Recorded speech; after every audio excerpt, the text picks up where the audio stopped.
warahmatullahi wabarakatuh. Waalaikumsalam warahmatullahi wabarakatuh. Alhamdulillahilladzi arsala rasulahu bil huda wa dinil haqq liyudhhirahu 'ala ad-dini kullihi walau karihal musyrikun. Asyhadu an la ilaha illallah wahdahu la syarika lah wa asyhadu anna Muhammadan abduhu wa rasuluhu la nabiyya ba'dahu.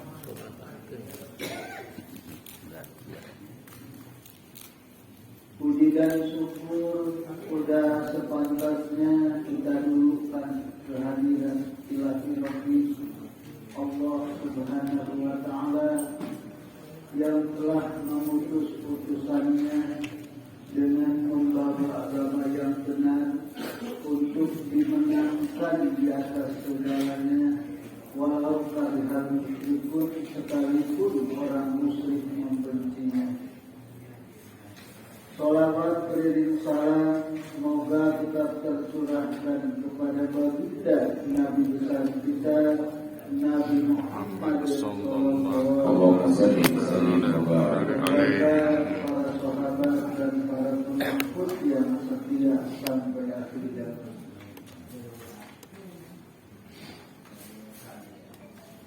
Masa perjuangan Rasulullah itu 23 tahun. 13 tahun di Mekah, 10 tahun di Madinah. Dalam masa 13 tahun ini Rasulullah mengajarkan akidah, mengajarkan keyakinan. Untuk itu mari kita membuka kembali untuk sama-sama mempelajari la ilaha illallah. Silakan kita buka surat Ibrahim ayat 24. Surat Ibrahim surat ke-14 ayat 24. A'udzubillahi minasyaitonir rajim. Bismillahirrahmanirrahim. Alam tahu, apakah engkau tidak memperhatikan? Kaifa Rabbul masalah, bagaimana Allah membuat perumpamaan. Kalimatan thayyibah, kalimat yang baik. Kasyajaratin thayyibah, seperti pohon yang baik. Asluha sabitun, akarnya tertancap kuat ke dalam tanah. Wafatuha, dan cabangnya fisama, menjulang ke langit. Tukti ukulaha, mendatangkan buah. Kulahirin setiap saat. Iden dirobila, dengan izin Tuhan. Wayadilullahu al-amsala, demikianlah Allah membuat masa linasi bagi manusia. La'alah menjadadakkanun, agar manusia tetap mengingat. A'udzubillahi minasyaitonir rajim. Ibrahim 24:25. Jika kamu memperhatikan bagaimana Allah telah membuat perumpamaan, kalimat yang baik seperti pohon yang baik, akar yang kuat dan cabang yang menjulang ke langit. Pohon itu menghasilkan buahnya pada setiap waktu dengan seizin Tuhannya, dan Allah membuat perumpamaan itu untuk manusia agar mereka selalu ingat.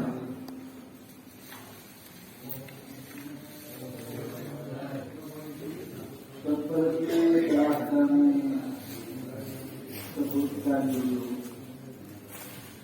bahwa Allah di dalam berfirman kepada kita tidak selalu menggunakan kata perintah maupun larangan.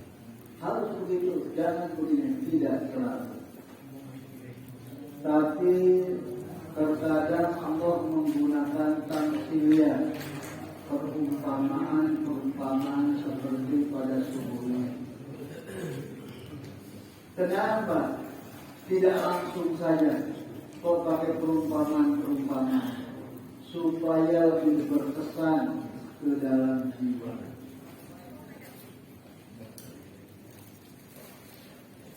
Mengumpamakan apa? Allah pada subuh ini mengumpamakan kalimat yang baik, kalimat thayyibah, yaitu la ilaha illallah. Itu tidak ada ubahnya seperti pohon yang baik. Bagaimana pohon yang baik? Akarnya tertancap kuat ke dalam tanah, cabangnya menculang ke langit, menghasilkan buah setiap saat.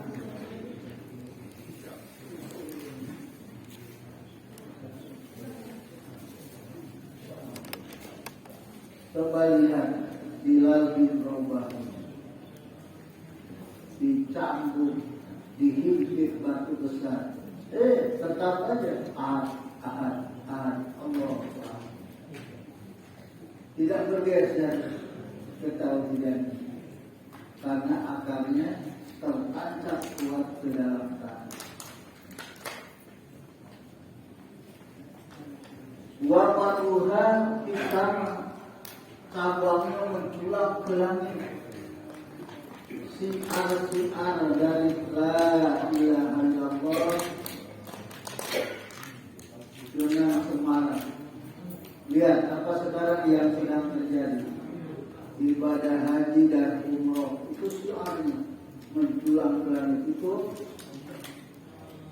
yang ditanam apa? Di dada mereka, di hati mereka. La ilaha illallah. Menculang ke langit.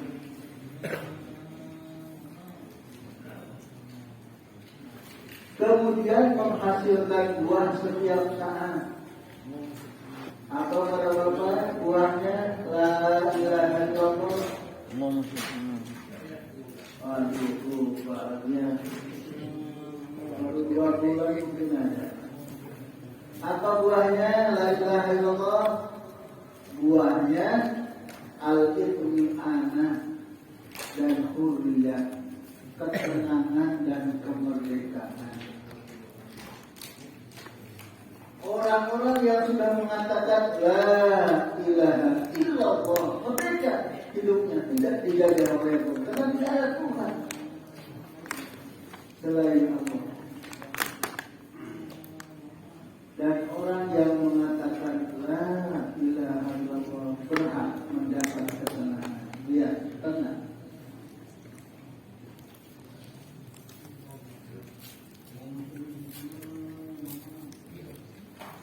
Kita sering mendengar di masjid-masjid apa yang sering kita dengar? Fa'lam annahu la ilaha illallah, la ilaha illallah. Padahal itu fa'lam. Fa'lam itu pelajari, ketahui, analisa. Kalau dibaca saja ikro atau yaslu suruhannya. Ini fa'lam. Paklah pelajari mereka. Lalu dari itu harus dipelajari. Yuk kita pelajari lagi lah. Tidak usah malu-malu. Belajar tentang la ilaha illallah. Di mana suruhannya? Suruh belajar la ilaha illallah di mana suruhannya? Buka surat Muhammad ayat 19. Fa'lam annahu la ilaha illallah. Coba baca alamnya, baca.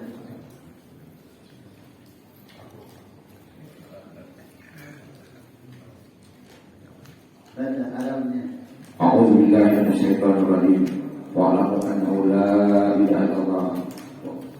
Astaghfiru lidzanbi wa lil mu'minina wal mu'minat. Wallahu ya'lamu mutaqallabakum wa maswaakum. Artinya, maka ketahuilah bahwa tidak ada Tuhan yang patut disembah selain Allah, dan mohonlah ampunan atas dosamu dan atas dosa orang-orang mukmin laki-laki dan perempuan, dan Allah mengetahui tempat usaha dan tempat tinggal. Nah, dari ayat ini fa'lam annahu la ilaha illallah. Ketahui, pelajari. Kalau Islam itu ya, yaitu la ilaha illallah. Yuk pelajari lagi la ilaha illallah. Pertama, la yang ada pada la ilaha illallah bukan la biasa, tapi la luar biasa. Kata para santri di pesantren namanya la anafiatul lil jinsi dan kubul isma wa tasfa'ul khobar. Jadi la itu la luar biasa, bukan la biasa. Kalau la biasa bagaimana dulu contohnya? Contoh, kalau la biasa,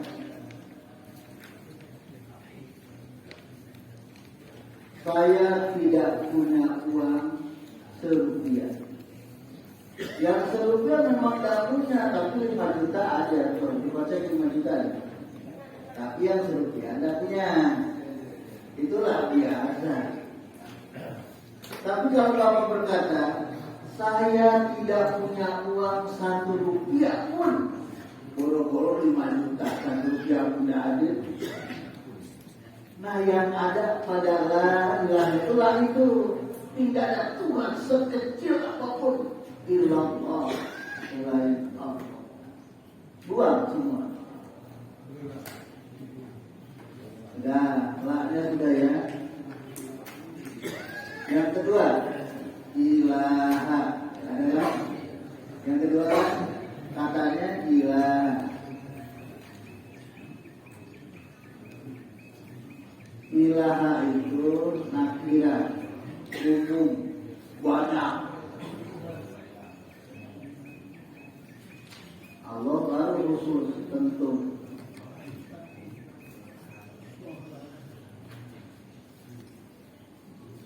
Ya, ilaha itu umum.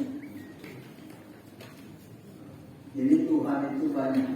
Maka jangan keseringan sebut Tuhan. Tuhan jadi hantu, Tuhan.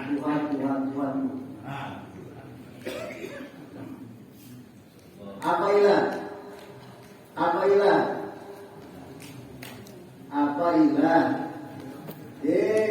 Pura-pura dada. Apa ilah? Tidak ada ilah. Tidak ada Tuhan selain Allah. Tidak ada apa? Allah. Tidak ada apa? Tidak ada Tuhan Ya selain Tuhan Allah. itu apa? Tiap hari kita mengatakan Tuhan tapi tidak tahu Tuhan. Tuhan itu apa? Terus sudah disampaikan, makanya harus bertanya-tanya menyampaikan itu. Dan tidak sekali Tuhan itu, Tuhan adalah sesuatu yang mendominasi diri kita.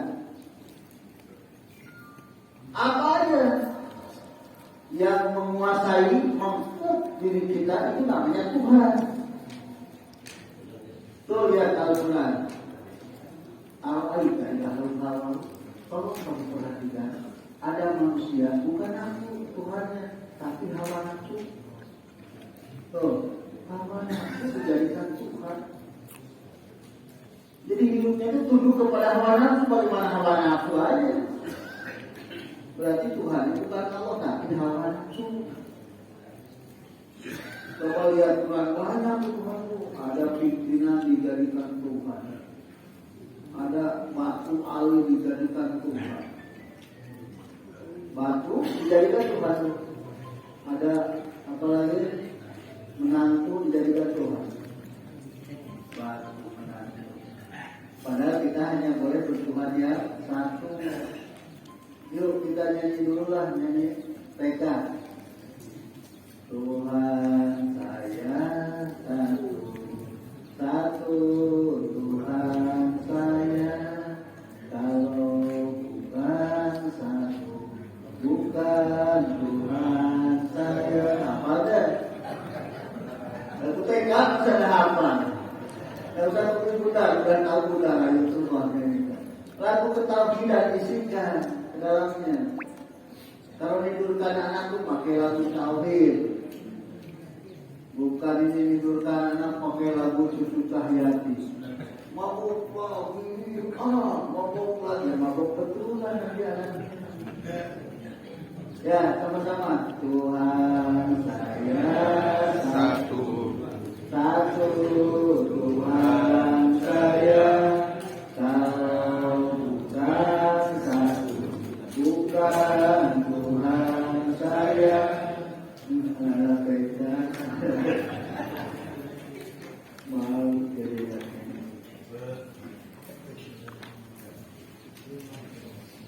Jadi manusia itu tidak akan bisa membuang Tuhan, tapi punya penyakit sangat mudah memperbanyak Tuhan. Namanya musyrik.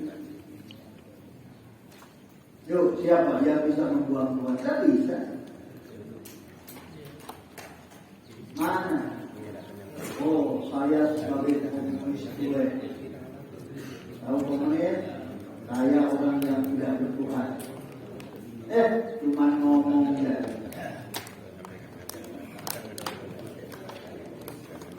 Waktu kapalnya dihantam lubang besar, kata-kata mayatnya keluar sendiri, jatuhannya keluar sendiri. Jadi tidak bisa. Manusia itu makhluk bertuhan. 4 bulan dalam kandungan sudah ditanya, Allah itu berbentuk bukan hantu Tuhan. Dalam jadi begitu lahir sudah bertuhan. Tapi saya manusia mudah memperbanyak Tuhan. Tadi kan sudah disebutkan ada Tuhannya hawa nafsu, ada Tuhannya batu, ada Tuhannya menantu. Kan sudah disebutkan.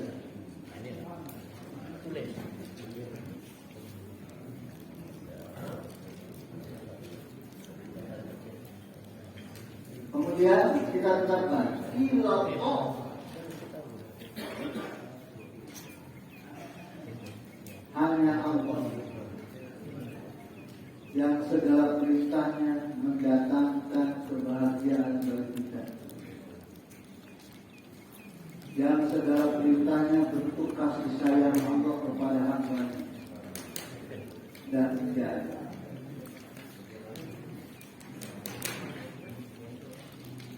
Apa Allah? Hilang sudah tadi. Lalu Allah, apa Allah? Aduh, lupa lah. Dan bukalah surat Toha ayat 14. Baca, cepatlah. Ya, surat ke-20 ayat 14.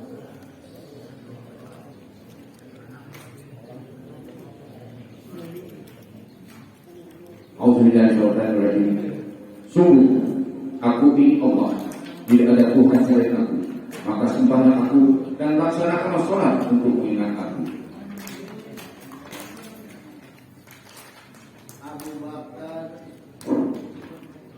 Abu Bakar ditanya oleh Rasulullah, dari mana Abu Bakar kamu tahu Allah? Dari Allah. So, tiap hari Allah kenal. Inani anallah, sesungguhnya aku ni Allah. La ilaha illa ana, tidak ada Tuhan selain aku. Pakudi beribadah engkau kepadaku. Apa ini sholat dari zikri? Tegakkan sholat supaya kamu ingat kepadaku. Dulu kan sudah ditanya, ada berapa akunya? Ada berapa akunya? Coba hitung, ulangi. Inani anallah, sesungguhnya aku ini Allah. La ilaha illa ana, tidak ada Tuhan selain aku. Pakudi beribadahlah kepadaku. Artinya sholat dari zikri, tegakkan sholat supaya ingat kepadaku. Ada berapa akunya? Masa bodoh. Ada 10, ada 20, 100 pun Allah yang boleh sombong. Aku itu aku. Jadi manusia jangan sebut aku. Kami ngenes kalau artis sedang diwawancara, aku, yang boleh aku tuh Allah. Yang boleh sombong tuh Allah. Sombong tuh pakaian aku jangan direbut oleh kamu. Mending ikut orang Pontianak, pernah orang Pontianak bilang aku kame. Betul ada? Bagus orang Pontianak tuh. Diakui semua. Amin.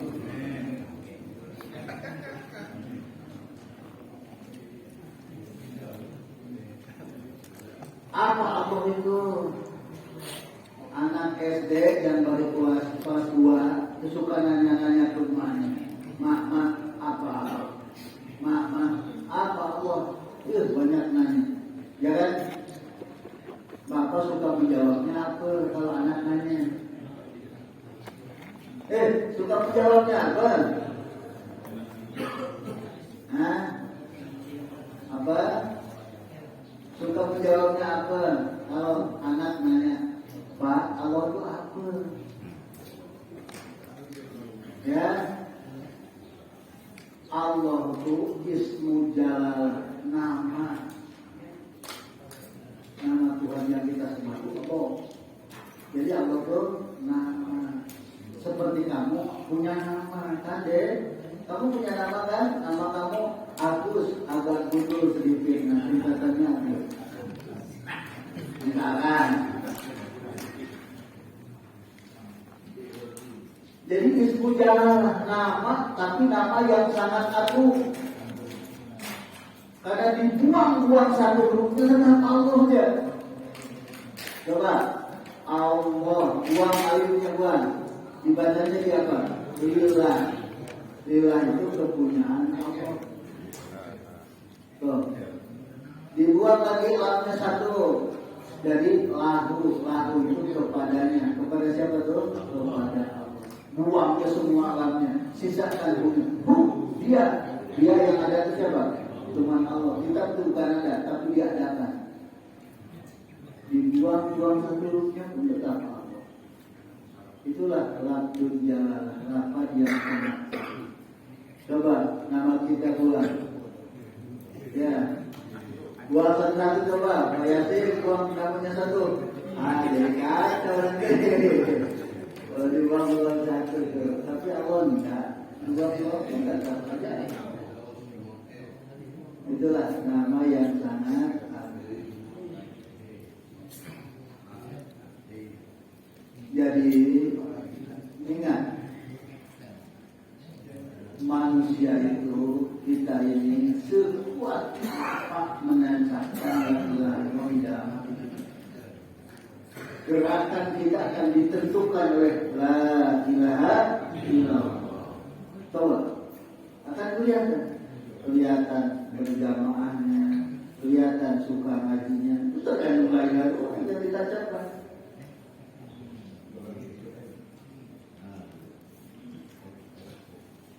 Kami sampaikan lagi satu contoh ya.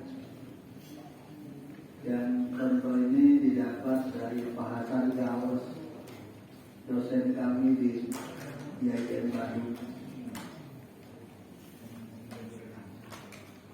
Beliau menyampaikan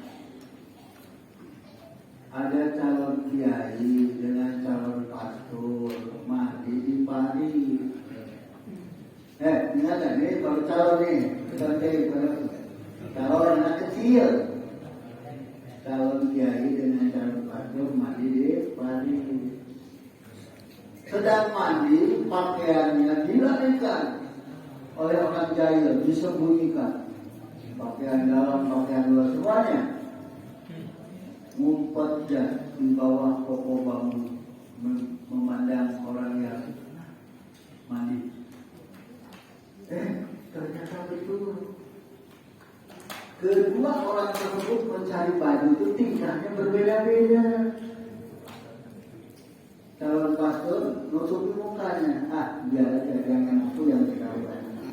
Calon kiai nutupi kemaluannya. Kenapa ya kok beda? Kenapa ya kok beda? Beda yang ditanamnya, dalam hatinya beda. Dan jadi akan mempengaruhi segala tingkah laku. Malah kelihatan yang betul-betul nancapkan la ilaha illallah dengan yang asal-asalan. Ya. Berat Pak datang ke daerah fajar tiap pagi. Berat kan? Berat. Tapi lihat kakek neneknya kumpul semua. Ya, tapi kakek nenek yang sudah dikata kumpul. Kalau yang masih muda-muda tidak ada jarak.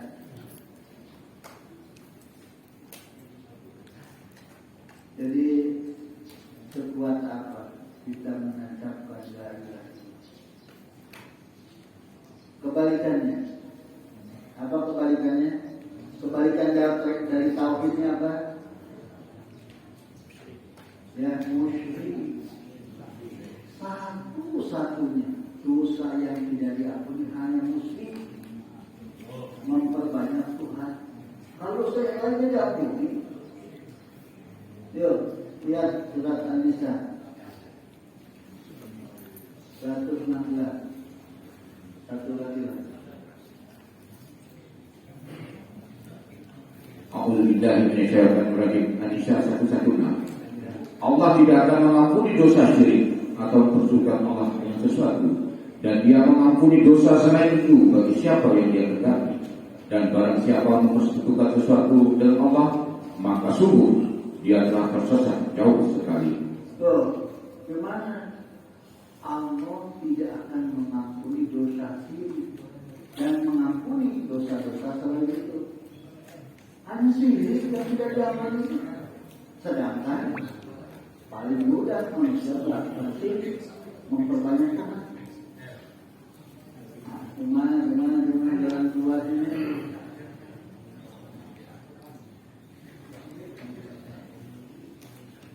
Dosa yang tidak diampuni hanya dosa syirik, memperbanyak Tuhan.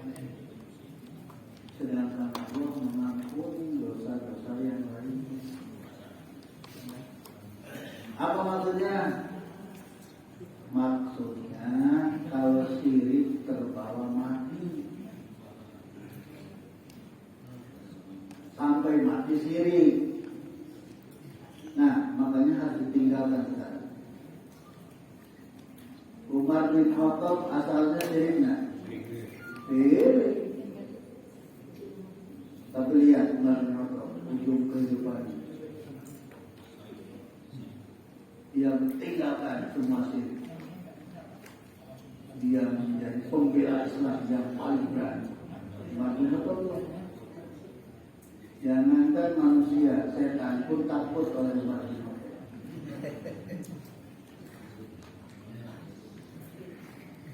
Tinggalkan.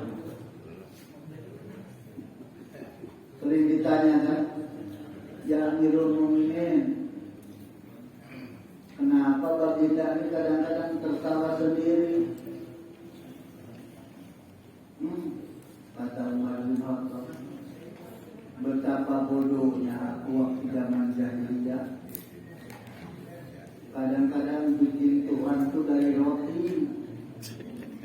Udah capek menyembahnya, aku patahkan telinganya lalu makan. Kok Tuhan bisa dimakan? Ini yang sering tertawa Umar. Apa bodoh sekali aku ini dulu.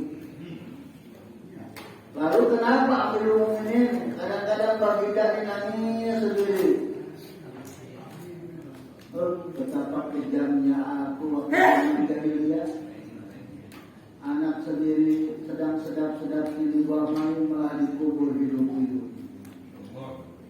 Betapa kejamnya. Maka setiap Umar ketemu orang lakon asakum bil Islam, kita telah terangkat ke permukaan karena Islam. Begitu bangganya Umar dengan keislaman. Ketemu orang lakon asakum bil Islam, kita telah terangkat ke permukaan. Jadi kalau Bapak ingin menjadi mulia, sembahlah yang mulia. Kalau Bapak menyembah selain itu, ya izinkan. Assalamualaikum warahmatullahi wabarakatuh. Waalaikumsalam.